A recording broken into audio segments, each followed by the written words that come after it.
I take great offense to this member coming into this House and trying to suggest that he represents the voice of all Christians, Madam Speaker. Yep. As an individual who's a Christian myself, who was raised in a family that attended service every Sunday, as a Christian myself who has my own children in a Christian school, and we value the Christian beliefs and the values and we educate them to support those, I take great offense to this member somehow suggesting that my place of worship will not be properly taken care of in this piece of legislation if there was to be an event that happened there, much like the other events that he's referring to.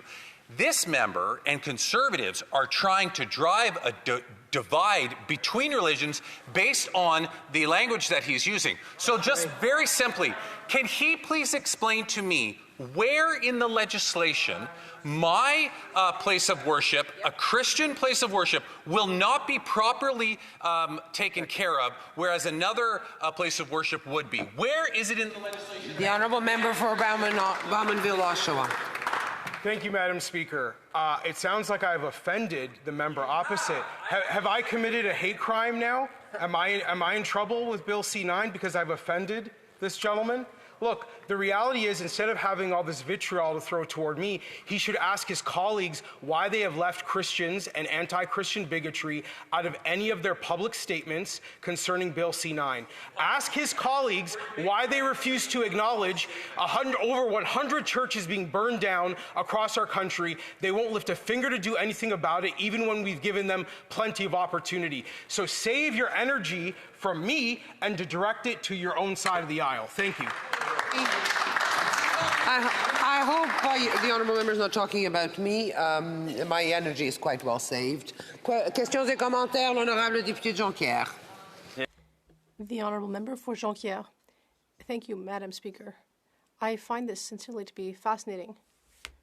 My colleague is saying that he speaks for Christians, that he represents Christians. So, according to him, in this bill, Christians and people from other faiths should be defended by MPs. Well, I look at all religions the same, and with that in mind, and I'd like to hear from my colleague on this, wouldn't we need to amend this bill to ensure that hate crimes should be forbidden even if they're on the basis of religious belief? Thank you for the question. Once again, all I'm asking for is for Christians to be treated the same as everybody else, and yet you can see the kind of reaction you get.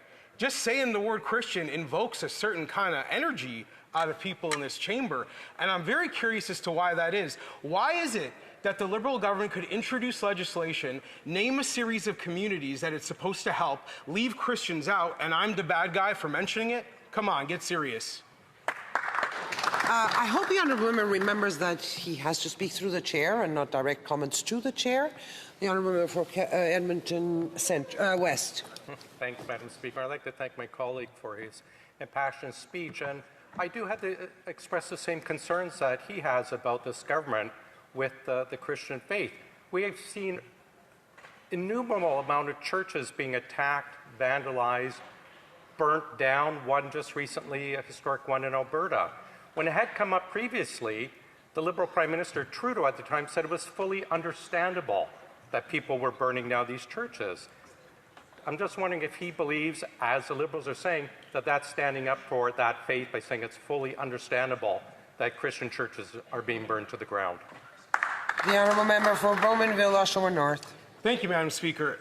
Wonderful question from my colleague, because he points to something very important for us to acknowledge, which is this effort to downplay and dismiss anti-Christian bigotry from the Liberal government is part of a much larger, broader pattern of behavior to diminish the place of Christians and their feelings in our democracy.